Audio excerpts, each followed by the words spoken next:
యేసు ప్రభు అతి శ్రేష్టమైన నామంలో ప్రియమైన సహోదరి సహోదరులారా, మీ అందరికీ శుభాభివందనాలు తెలియజేస్తున్నాను. అందరూ ఎలా ఉన్నారు? మీరందరూ కూడా ఎల్లప్పుడూ దేవునిలో ఆనందిస్తూ సంతోషంగా ఉంటూ ప్రార్థనలో ఆత్మీయంగా ఎదగాలని మీకోసం ప్రార్థన చేస్తూ ఉన్నాం ప్రియులారా. మరి దేవుడు మనతో అనేక విధాలుగా మాట్లాడతారు. సో ఈరోజు దేవుడు మరి కళల ద్వారా ఎలా మాట్లాడతారనే విషయాన్ని మనం నేర్చుకోబోతున్నాము. కాబట్టి మనం ప్రార్థనతో ఈ యొక్క వాక్యంలోనికి వెళ్దాం. పరిశుద్ధులైన తండ్రి, నీకు వేలాది వందనాలు, స్తుతులు, స్తోత్రాలు నాయనా. నువ్వు మాట్లాడే దేవుడవు నాయనా. అబ్రహాం, ఇస్సాకు, యాకోబులతో మాట్లాడావు నాయనా. పరిశుద్ధ గ్రంథంలో ఎంతోమంది భక్తులతో మాట్లాడావు నాయనా. మరి నూతన నిబంధనలు కూడా మాట్లాడారు. ఎంతోమంది పునీతులతో మాట్లాడారు నాయనా. ఈరోజు మాతో కూడా మాట్లాడండి నాయనా. మీ యొక్క స్వరాన్ని వినే కృపను మాకు దయచేయండి నాయన. పరిశుద్ధాత్మతో నాయన ఈరోజు మమ్మల్ని అందరినీ కూడా అభిషేకించమని యేసు పరిశుద్ధ నామంలో ప్రార్థించి వేడుకుంటున్నాం తండ్రి. Amen, amen, amen. Hallelujah, hallelujah. Praise the lord. ప్రియులారా, మరి పరిశుద్ధ గ్రంథంలో మనం చూసినట్లయితే ఆది కాండంలో ఆదాము అవ్వలతోటి దేవుడు ముఖాముఖిగా మాట్లాడారు. అంటే డైరెక్ట్గా వాళ్ళకి కనిపించి, వాళ్ళు మహిమలో ఉన్నారు కాబట్టి, ఇంకా పాపం చేయలేదు కాబట్టి వాళ్ళు దేవునితో సహవాసం కలిగి ఉన్నారు. దేవుని స్వరాన్ని డైరెక్ట్గా వింటున్నారు. దేవుని వాళ్ళు డైరెక్ట్గా చూశారు. కానీ ఆ తర్వాత ఎప్పుడైతే వాళ్ళు పాపం చేశారో, మరి ఆ తర్వాత వాళ్ళకి దేవుని యొక్క దర్శనం అనేది లేదు, కానీ కేవలం స్వరం మాత్రం వినిపిస్తూ ఉందన్నమాట.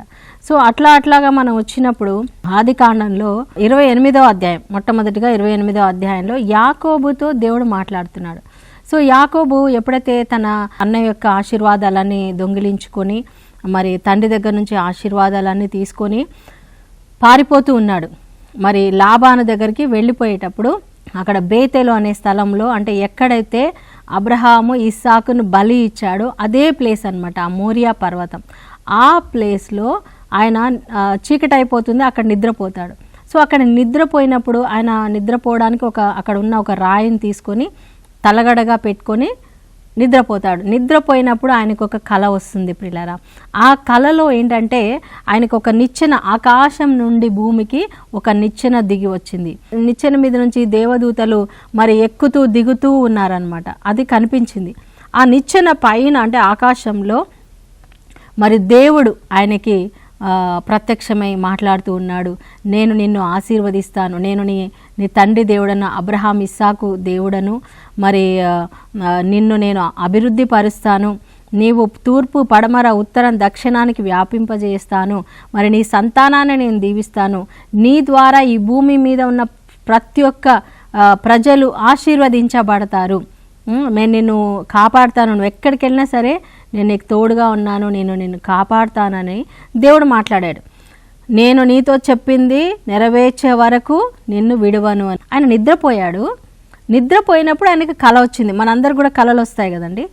అయితే చాలాసార్లు మనం కళ వస్తే మనం ఏదో కళ వచ్చిందిలే, రాత్రి నాకు ఇలా వచ్చింది, నాకు ఇలా కనిపించారు, ఎవరో కనపడ్డారు, ఇది కనిపించింది, అది కనిపించింది అని మనం అలా చెప్పుకొని వదిలేస్తాం. దాన్ని మనం సీరియస్గా తీసుకుంటామా? ఆ కళ గురించి మనం ప్రార్థన చేస్తామా? లేదు కదా. కానీ ఇక్కడ చూడండి, కళ అంటే ఏంటి? ఇప్పుడు యాకోబుకి కళ వచ్చింది. ఏంటి ఆ కళ? దేవుడు మాట్లాడుతున్నాడు. ఆ కళలో దేవుడు మాట్లాడుతున్నాడు. ఎవరి గురించి మాట్లాడుతున్నాడు? యాకోబు గురించి మాట్లాడుతున్నాడు. యాకోబుతో దేవుడు ఏం చెప్తున్నాడు? నువ్వు ఒంటరిగా వెళ్తున్నావు కదా, నువ్వేం భయపడద్దు, నేను నీకు తోడుగా ఉన్నాను, నీ సంతానాన్ని దీవిస్తాను, నేను అభివృద్ధి పరుస్తాను, మళ్ళీ నేను ఈ దేశానికి తీసుకొస్తాను. ఇప్పుడు ఆయన నా తల్లిదండ్రులు విడిచి నేను వెళ్ళిపోతున్నాను, మళ్ళీ నేను ఎప్పుడు తిరిగి వస్తాను, నా భవిష్యత్ ఏంటి, నాకు మరి పెళ్లి కాలేదు, నాకు భార్య ఎక్కడ దొరుకుతుంది, మరి ఎలాగా నా జీవితం ఎలాగా అని ఆలోచిస్తూ ఆందోళనతో మరి ఆయన నిద్రపోయాడు. సో ఆయన ఏ పరిస్థితిలో అయితే ఉన్నాడో తన పరిస్థితికి దేవుడు భవిష్యత్తులో ఆయన జీవితంలో ఏం చేయబోతున్నాడో అది ఆయన కళలో చూపించాడు. అంటే కళ అంటే మన భవిష్యత్తు. దేవుడు మన జీవితంలో ఏం చేయబోతున్నాడో దేవుడు కళ ద్వారా మనతో మాట్లాడుతున్నాడు. హల్లెలూయా. మన శరీరం నిద్రపోతుంది, కానీ మన ఆత్మ మెలకువతోనే ఉంటుంది ప్రియులారా. మన ఆత్మతో దేవుడు అక్కడ ఆయన ఆత్మ, అంటే ఆత్మీయంగా దేవుడు మనకు ఆ యొక్క దృశ్యాన్ని చూపించి మనతో మాట్లాడుతూ ఉన్నాడు. కాబట్టి మనకి వచ్చే కళలన్నీ కూడా దేవుడు చూపించే కళలు అని నేను చెప్పట్లేదు. కొన్ని కళలు దేవుడు చూపిస్తాడు, కానీ కొన్ని కళలు మనకి సైతాని ప్రభావం ద్వారా కూడా వస్తాయి. అంటే పీడ కళలు అంటాం కదా, భయపెట్టే కళలు, కొన్ని మనల్ని ఎవరో తరుముతూ ఉన్నట్లుగా, లేకపోతే కొన్ని యాక్సిడెంట్ అయినట్టు, లేకపోతే ఏదైనా పాములు కనిపించినట్లు, ఇలాంటివి మనకు కనిపిస్తూ ఉంటాయి.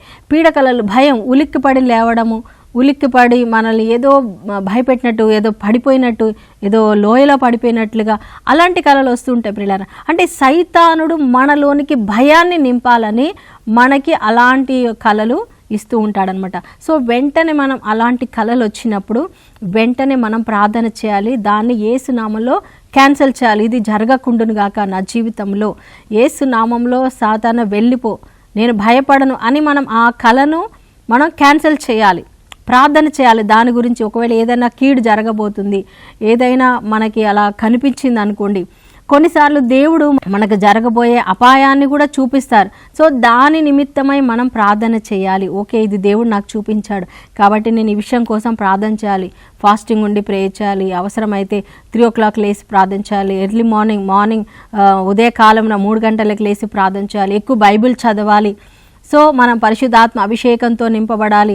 సో అలాగ మనం ప్రార్థన చేసినప్పుడు చాలా పెద్ద నష్టం జరగబోతుంది, కానీ మనం చేసే ఈ ప్రార్థన ద్వారా దేవుడు దాన్ని ఆపేస్తాడు. హల్లెలూయా, ప్రైజ్ ది లార్డ్. సో ఇక్కడ దేవుడు మరి కలలో మరి యాకోబుతో మాట్లాడుతున్నాడు. యాకోబు, నువ్వు భయపడద్దు, నేను నిన్ను మళ్ళీ ఇక్కడికి తీసుకొస్తాను అని చెప్పాడు.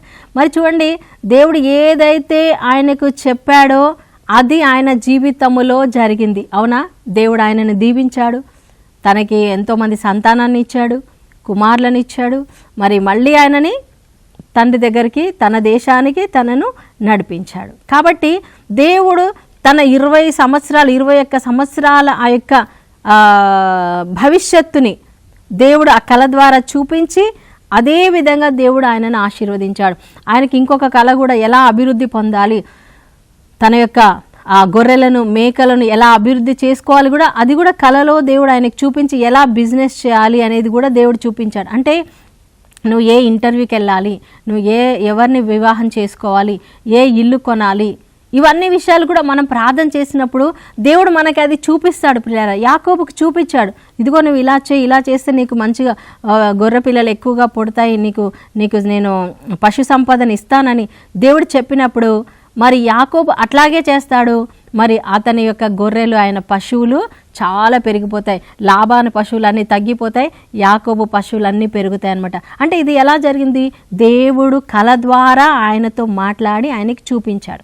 హల్లెలూయా, ప్రైజ్ ది లార్డ్. సో మనం ఏదైనా సరే ప్రతి విషయాన్ని మనం ప్రార్థన చేయాలి.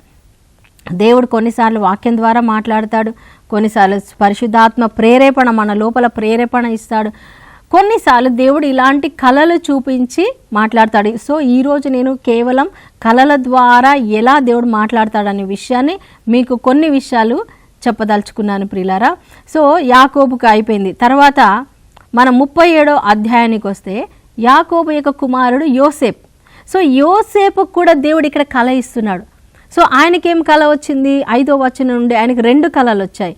ఒకటేమో ఆయన నిలబడి ఉన్నాడు, అంటే ఆ కళలో ఆయన కనిపిస్తున్నాడు, ఆయన యొక్క ఆ గడ్డి ఏదైతే వరి అనుకుందాం మనం, వరి మోపు ఉందనుకోండి పంట, ఆ మోపు నిలబడి ఉంది, తన అన్నలందరూ ఉన్నారు, అన్నల మోపులన్నీ ఏం చేస్తున్నాయంటే మొత్తం ఇలాగ సాష్టాంగపడి ఈ యొక్క యోసేపు యొక్క గడ్డి మోపుకి దండం పెట్టినట్టుగా పడిపోయి ఉన్నాయన్నమాట.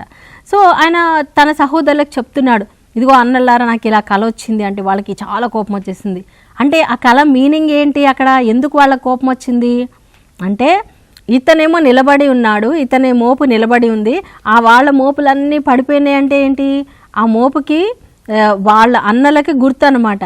సో అంటే మేమందరము నీకు దండాలు పెట్టి నీకు బానిసలుగా మేము అయిపోతామా? అంటే నువ్వు మాకు నాయకుడిగా అవుతావా? నువ్వు రాజుగా అవుతావా? మేమందరం నీకు లొంగిపోతామా? మేము నీ పని వాళ్ళమా అన్నట్టుగా మీనింగ్. అంటే ఆ మీనింగ్ వాళ్ళకి అది అక్కడ అర్థమైపోయింది, వాళ్ళకు కూడా అర్థమైంది, యోసేపుకు కూడా అర్థమైంది. సో అది వాళ్ళు తట్టుకోలేకపోయారు. ఏంటి, నువ్వు మాకంటే చిన్నవాడివి కదా, నువ్వు మమ్మల్ని పరిపాలిస్తావా అనే విధంగా వాళ్ళు అనుకున్నారు. నెక్స్ట్ ఇంకొక కళలో కూడా సూర్యచంద్రులు అంటే 12 నక్షత్రాలు ఆయనకి వంగి నమస్కారం చేస్తున్నట్లుగా సూర్యచంద్రులు కూడా నమస్కారం చేస్తున్నట్లుగా కనిపిస్తుంది. అప్పుడు అంటే సూర్యచంద్రులు అంటే ఎవరు? యాకోబు మరియు రాహేలు. అంటే అమ్మ నాన్న కూడా నీకు దండం పెట్టాలా అనేసి వాళ్ళు మాట్లాడుకుంటారు. కానీ ఇది ఏంటి? ఈ కళ భావం ఏంటి? దేవుడు ఎందుకు అది చూపించాడు? కళ అంటే ప్రియులారా మన భవిష్యత్తు. దేవుడు మన భవిష్యత్తు అంటే మన ఫ్యూచర్లో భవిష్యత్తులో ఏం జరగబోతుందో దేవుడు ఇక్కడ చూపించాడు. కానీ యోసేపు జీవితంలో ఏం జరిగింది ప్రియులారా? ఆ కళ వచ్చిన తర్వాత ఆయనకు అంతా నష్టమే జరిగింది. అన్నలు ద్వేషించారు, గుంటలో వేశారు, అమ్మబడ్డాడు, ఈజిప్ట్కి వెళ్ళాడు, అక్కడ బానిసగా అమ్మబడ్డాడు, అక్కడ పోతిఫర్ ఇంట్లో నింద మోపబడ్డాడు, మళ్ళీ చెరసాల్లోకి వచ్చాడు. చెరసాల్లో ఇవన్నీ జరుగుతూ ఉన్నాయి. కానీ కళ అలాగే ఉంది. దేవుడు కళ చూపించాడు. మరి దేవుడు చూపించాడంటే అది జరుగుతుంది కదా. అది ఎలా జరుగుతుంది? అది జరగడానికి ఒక ప్రాసెస్ ఉంది, ఒక సమయం ఉంది, ఒక దేవుడు నడిపిస్తూ ఉన్నాడనమాట. వీటన్నిటినీ వాడుకొని దేవుడు ఆ కళను నెరవేర్చబోతున్నాడు. హల్లెలూయా, ప్రైజ్ ది లార్డ్. మనకు కూడా చాలాసార్లు మంచి మంచి కళలు వస్తాయండి. కానీ వచ్చిన దానికి మన జీవితంలో జరిగేదానికి అంత వ్యతిరేకంగా ఉంటుంది. ఏంటి ప్రభా, ఈ రాత్రి చూస్తే ఎంత మంచి కళ వచ్చింది, ఒక నెల రోజుల క్రితం ఇంత మంచి కళ వచ్చింది, కానీ నా జీవితంలో ఏమీ జరగట్లేదే అనుకుంటాం. కానీ దేవుడు దాన్ని తప్పకుండా చేస్తాడు ప్రియులారా, తప్పకుండా చేస్తాడు. సో యోసేపు జీవితంలో జరిగింది. ఆ చెరసాలలో పడ్డాడా? చెరసాలలో ఇద్దరు మరి రాజు దగ్గర పనిచేసేవాళ్ళు ఇద్దరు, ఒక అతను ద్రాక్షారసం గిన్నె అందించేవాడు, ఇంకొక అతను వంట చేసేవాడు. వాళ్ళిద్దరు కూడా జైల్లో పడ్డారు. వాళ్ళిద్దరికీ కళలు వచ్చాయి. అప్పుడు వాళ్ళు బాధతో కూర్చున్నారనమాట. అప్పుడు యోసేపు వెళ్ళి అడుగుతున్నాడు, ఏంటి ఎందుకు ఇంత బాధగా ఉన్నారంటే, మాకు కళ వచ్చింది కానీ ఆ కళభావం మాకు అర్థం కావట్లేదంటే, కళభావం చెప్పేది దేవుడే. యోసేపు చూడండి, అంటే కళభావాలు చెప్పే ఒక వరము యోసేపుకు దేవుడిచ్చాడు. అయితే యోసేపుకు వచ్చిన కళభావం కూడా ఆయనకు తెలిసే ఉంటుంది కదా. దేవుడు వేరే వాళ్ళకి చెప్తున్నాడంటే మరి తనకు వచ్చిన కళభావం కూడా తనకు తెలిసే ఉంది. సో ఆయనకు నమ్మకం ఉంది, దేవుడు నా జీవితంలో గొప్ప కార్యము చేయబోతున్నాడు అని యోసేపు గట్టిగా నమ్మాడండి. సో వీళ్ళిద్దరు కళ చెప్తారు, వాళ్ళిద్దరికి మరి యోసేపు వాళ్ళ కళ భావం కూడా చెప్తాడు. నీకు మళ్ళీ నీ జాబ్ నీకు వస్తుంది, ఇంకొక అతనికి నేను 3 రోజుల్లో నీవు ఉరిదీయబడతావు, నువ్వు చచ్చిపోతావు అని చెప్తాడు. సేమ్ అట్లాగే జరుగుతుంది. ఒక అతను చనిపోతాడు, ఒక అతను మళ్ళీ రాజు దగ్గర పనిచేయడానికి వెళ్తాడు. అంటే వాళ్ళకు వచ్చిన కళ ఏంటి? భవిష్యత్తు. వాళ్ళ జీవితంలో ఏం జరగబోతుందో దేవుడు ఆ కళ ద్వారా చూపించాడు.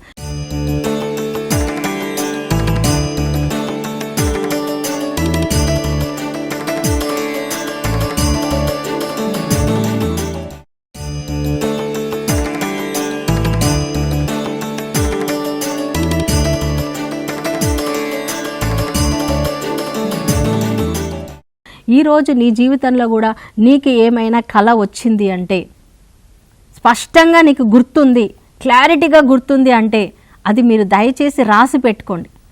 ఎందుకంటే అది భవిష్యత్తులో దేవుడు నీ జీవితంలో దాన్ని చేయబోతున్నాడు. ప్రియులారా, నా జీవితంలో నాకు వచ్చిన ఒక్క కళ గురించి నేను మీకు చెప్తాను. అది దేవుడు చూపించాడు, కరెక్ట్గా నా జీవితంలో జరిగించాడు. ఒకటి, నేను ఫ్లైట్ ఎక్కుతున్నట్టుగా ఒకసారి నాకు కళ వచ్చింది.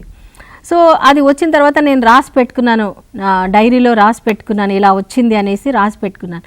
5 సంవత్సరాల తర్వాత నేను ఇజ్రాయెల్ 2006లో ఇజ్రాయెల్కి వెళ్ళడానికి మరి బేగంపేట ఎయిర్పోర్ట్లో, అప్పుడు బేగంపేటలో ఉందండి.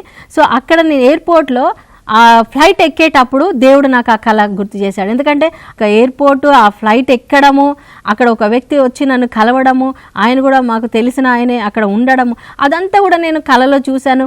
ఎగ్జాక్ట్గా దేవుడు నాకు అది చూపించాడు. నా లైఫ్లో అది జరిగిందనమాట. సో నేను ఇజ్రాయెల్ దేశం వెళ్ళడానికి ఆ ఫ్లైట్ ఎక్కినట్టుగా 5 సంవత్సరాల ముందే దేవుడు నాకు ఆ కళ చూపించాడు. Praise the lord. అదొకటి జరిగింది. మరి నేను సేవ ప్రారంభించడానికి కూడా ఎక్కడ నేను సేవ చేయాలి అనేది కూడా దేవుడిని అడిగినప్పుడు దేవుడు మా ఊరిని, మా పెద్దమ్మ వాళ్ళ ఇల్లు, వాళ్ళ పొలము అవన్నీ కూడా క్లియర్గా చూపించాడు దేవుడు. అక్కడ ఆకాశంలో ఒక నక్షత్రం కనిపించడం, ఆ వెలుగు కనిపించడం, ఎగ్జాక్ట్గా నేను వెళ్ళి అక్కడే సేవ స్టార్ట్ చేశాను. అక్కడ నుంచి ప్రారంభమైన సేవ ఇక్కడ వరకు వచ్చిందండి. Praise the lord. సో ఆ తర్వాత నేను ముత్తంగికి రాకముందు ప్రభుని అడుగుతున్నాను, దేవా మరి నా యొక్క పరిచర్య ఇంకా పెంచాలి, అనేక మందికి ఇంకా సువార్త చెప్పాలి, నాకు ద్వారం తెరవండి, ఏంటి మీ చిత్తం ఏంటి నాకు తెలియచేయండి అని ప్రార్థన చేస్తున్నప్పుడు ప్రియులారా, నాకు ఒక కలలో ఇద్దరు ఫాదర్లు మరి నేను మధ్యలో ఉన్నాను, మేము ముగ్గురము కలిసి భాషలలో స్తుతిస్తున్నాం, భాషావరంలో స్తుతిస్తున్నాం. ఆ కళ నాకు వచ్చింది.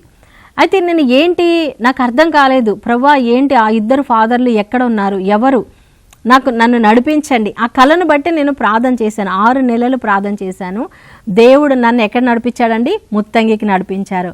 అక్కడ మరి ఆ ఇద్దరు ఫాదర్లు ఎవరో కాదండి, క్రీస్తురాజ్ ఫాదర్, సిరిల్ ఫాదర్, వాళ్ళిద్దరితో కలిసి నేను అక్కడ సేవ చేయడం జరిగింది. Praise the lord. చూసారా, దేవుడు నాకు ఎలా అయితే చూపించారో ఎగ్జాక్ట్లీ దేవుడు నా జీవితంలో అది జరిగించారు, ఆ ప్లేస్కి నన్ను నడిపించారు.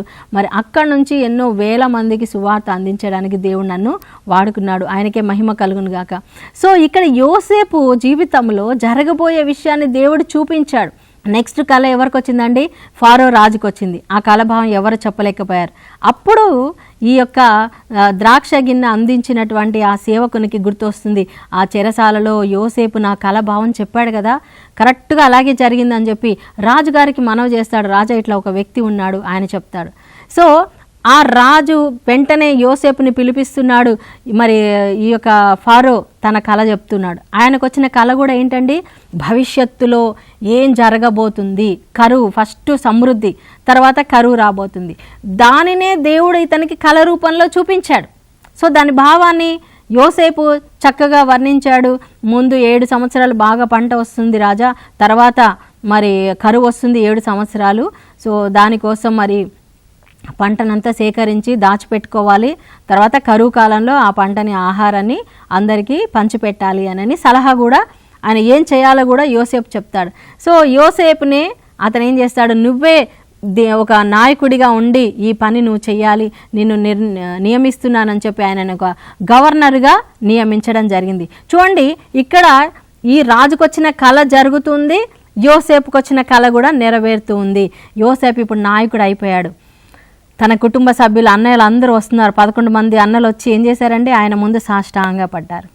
ఆయనకి కళ గుర్తుకొచ్చింది. Praise the lord. కరెక్ట్గా దేవుడు ఎలా అయితే యోసేపుకు చూపించాడో, 2 సార్లు కళ వచ్చింది కదా, 2 సార్లు వాళ్ళు వచ్చి యోసేపు ముందు సాష్టాంగ పడతారు. ప్రియమైన సోదరి సోదరులారా, కళలు అని చెప్పేసి ఊరికనే తీసి పడేయొద్దండి.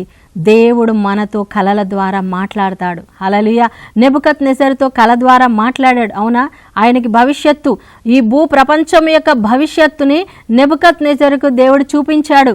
మరి తల బంగారంతో, మరి చేతులు మరి రొమ్ము మరి వెండితో ఉన్నట్లుగా, ఉదరము మరి తొడలు ఇత్తడితో ఉన్నట్లుగా, మోకాళ్ళు ఇనుముతో ఉన్నట్లుగా, పాదాలు మట్టి ఇనుము కలిసి ఉన్నట్లుగా, 10 వేళ్ళు. అది ఏంటి అంటే ఈ ప్రపంచం యొక్క భవిష్యత్తు. ఆయనకు ఆ యొక్క విగ్రహం కనిపిస్తుంది. ఆ కళభావము ఏంటో అర్థం కాలేదు. అప్పుడు కళభావాన్ని ఎవరు చెప్తారండి, దానియేలు వచ్చి ఆ కళభావాన్ని తెలియచేస్తాడు. హల్లెలూయా, ప్రైజ్ ది లార్డ్. ప్రియులారా, మరి నెక్స్ట్ మన నూతన నిబంధనలో చూసుకున్నట్లయితే మరియ తల్లికి గాబ్రియేలు వచ్చి ప్రత్యక్షమై మాట్లాడారు. మరి యోసేపు మరి తల్లి గర్భవతి అని తెలుసుకొని ఆమెను రహస్యంగా విడిచిపెట్టాలని చెప్పేసి ఆలోచిస్తూ ప్రార్థన చేస్తూ ఉంటాడు. దేవా ఏంటి ప్రభా, నేను మరియ చాలా మంచిది అనుకున్నాను, మరి ఆమె ప్రెగ్నెంట్ అని తెలుస్తుంది, మరి నేనేం చేయాలి, ఆమెను విడిచిపెట్టాలి, ఆమెను అవమానపరచకూడదు అని ఆయన రహస్యంగా దేవుడితో మాట్లాడి ప్రార్థన చేసి నేనేం చేయాలని తెలియని పరిస్థితుల్లో దేవుడిని అడిగి నిద్రపోయాడు. ప్రియులారా, ఆయన నిద్రపోయినప్పుడు ఏమైందండి, ఆయనకు ఒక కళ వచ్చింది. కళలో దేవుడు ఆయనతో మాట్లాడుతున్నాడు, ఇదిగో మరి నువ్వు మరియను స్వీకరించు, ఆమె గర్భవతి అయింది కరెక్టే, కానీ ఆమె పరిశుద్ధాత్మ వలన అయింది, ఆమెకు పుట్టబోయే కుమారుడు దేవుని కుమారుడు అని, ఆమెను స్వీకరించడానికి సందేహించొద్దు, స్వీకరించు అని ఎప్పుడు ఎక్కడ దేవుడు చెప్పాడండి, కళలో దేవుడు ఆయనతో మాట్లాడారు. హల్లెలూయా. అంటే కళ నిజమే కదా, నిజంగా జరిగేదాన్ని దేవుడు కళలో ఆయనకు చూపించి మాట్లాడారు. సో ఆయన ఇది కళే కదా అని కొట్టిపారేసి ఉంటే ఆయన మరియమ్మను యాక్సెప్ట్ చేసేవాడు కాదు, అంగీకరించేవాడు కాదు. కానీ ఆ కళ నిజము, దేవుడు మాట్లాడాడు అని నమ్మాడు కాబట్టే ఆయన ఆ మరియ తల్లిని అంగీకరించి మరి యేసు ప్రభు జన్మించడానికి మరి యోసేపు గారు మరియ తల్లికి సపోర్ట్ చేశాడు, తోడుగా నిలబడ్డాడు. సో వాళ్ళు మళ్ళీ ఐగుప్తుకి పారిపోవడం కూడా కలలోనే, మళ్ళీ నజరేతుకి తిరిగి రావడం కూడా కల ద్వారానే దేవుడు ఆయనకి చూపించాడు. నా ప్రియమైన సహోదరి సహోదరుడా, ఈరోజు నీకు మరి ఎన్నో కలలు వచ్చి ఉండొచ్చు, అవన్నీ నువ్వు తీసి పారేసి ఉండొచ్చు. ఈరోజు స్పెషల్గా నువ్వు ప్రార్థన చేయి, ప్రభువా నాతో కూడా మాట్లాడండి. దేవుడు మాట్లాడతాడు ప్రియులారా. దేవా నాకు కూడా మంచి కలలు దర్శనాలు నాకు దయచేయండి ప్రభా. మరి యోసేపుకి ఎలా మాట్లాడావో పాత నిబంధనలోను కొత్త నిబంధనలోను మరి ఎలా అయితే నువ్వు వాళ్ళతో మాట్లాడావో నాతో కూడా మాట్లాడండి ప్రభా అని మనం అడిగితే తప్పకుండా దేవుడు మాట్లాడతాడు. ప్రియమైన సహోదరి సహోదరుడా, హల్లెలూయా. ఎందుకంటే మన దేవుడు మాట్లాడే దేవుడు, కలలు దర్శనాలు. ఎందుకంటే అపోస్తుల కార్యం 2వ అధ్యాయంలో ప్రియులారా 17వ వచనం నుండి చూస్తే పరిశుద్ధాత్మ మీ మీదికి వచ్చినప్పుడు మరి మీరు శక్తిని పొందుతారు, మీరు నాకు సాక్షులుగా ఉంటారు అని అపోస్తుల కార్యం 1:8లో చెప్పారు. 2:17లోనేమో మీ కుమారుల మీద కుమార్తెల మీద మీ పని వాళ్ళ మీద పనికత్తుల మీద నేను నా ఆత్మను కుమ్మరిస్తాను. సో మీ యవ్వనస్తులకు దర్శనాలు కలుగును, మీ యొక్క వృద్ధులు కలలు కందురు. హల్లెలూయా. చివరి దినాలలో దేవుడు కలల ద్వారా కూడా మాట్లాడతాడు, దర్శనాల ద్వారా మాట్లాడతాడు, పరిశుద్ధాత్మ స్వరాన్ని దేవుడు మనకి వినిపిస్తాడు. సో మనం కల కావాలని చెప్పేసి మనం ఉట్టిగా ఏదో 24 గంటలు టీవీ చూసి ఫోన్లు చూసి మనం నిద్రపోతే మనం ఏం చూసామో అదే వస్తుంది మనకి కలలు. అంటే అది మన యొక్క మనస్థితి, మన రోజు జరిగే కార్యక్రమాల ద్వారా కొన్ని అలాంటి ఆలాపనలు అలాంటి కలలు వస్తూ ఉంటాయి. కానీ అవి నిజంగా దేవుడు చూపించే కలలు కాదు. సో మనం పరిశుద్ధంగా ఉండడం ఫస్ట్ నేర్చుకోవాలి ప్రియులారా. దేవుని వాక్యాన్ని ధ్యానించడం నేర్చుకోవాలి, ప్రార్థనలో ఉండడం నేర్చుకోవాలి, దేవుని స్తుతించడం నేర్చుకోవాలి. ఎప్పుడైతే ఇవన్నీ మనం చేస్తామో దేవుని మనం ఎదురు చూడాలి, ప్రభా నాతో మాట్లాడండి. ఏదో తొందరగా వెళ్ళిపోయి 5-10 నిమిషాలు గబగబా ప్రార్థన చేసుకొని ఒక పరలోక జపం చెప్పేసి ఒక మంగళవార్త జపం చెప్పేసి గబగబా జపమాలు చెప్పేసి అమ్మయ్య అయిపోయింది నా ప్రార్థన అయిపోయింది అనుకొని వెళ్ళిపోతే దేవుడు మాట్లాడాడు. దేవుని సన్నిధిలో కూర్చోవాలి, టైం ఇవ్వాలి, దేవుని సన్నిధిలో కూర్చొని వాక్యం పట్టుకొని నువ్వు వాక్యాన్ని ధ్యానించాలి, వాక్యాన్ని చదవాలి. ప్రభువా నాతో మాట్లాడండి. ఇప్పుడు ఒక మినిస్టర్ని కలవడానికి వెళ్తావు, నువ్వు వెళ్ళగానే టకామని వచ్చేసి నన్ను కలవాలి, ఒక ఆఫీసర్ని కలవడానికి వెళ్తావు, వెళ్ళి నువ్వు వెళ్ళగానే ఆయన కలుస్తాడా? నువ్వేం చేస్తావు? కూర్చుంటావు, వెయిట్ చేస్తావు, వాళ్ళు పిలిచే వరకు వెయిట్ చేస్తావు. ఆయన పిలిచినప్పుడు వెళ్ళి ఆయన మాట్లాడేంతసేపు మాట్లాడతావు, మధ్యలో ఏ ఫోను ఏది తీసుకోవు, అంత రెస్పెక్ట్ ఇస్తావు. మరి నీ దేవుడు ఎవరండి? రాజాది రాజు, సర్వశక్తిమంతుడు, భూమి ఆకాశాన్ని సమస్తాన్ని సృష్టించిన దేవుడు. ఆయన దగ్గరికి వెళ్ళినప్పుడు మనం ఎంతగా దేవుని సన్నిధిలో మనం ఆయన కోసం ఎదురు చూడాలండి.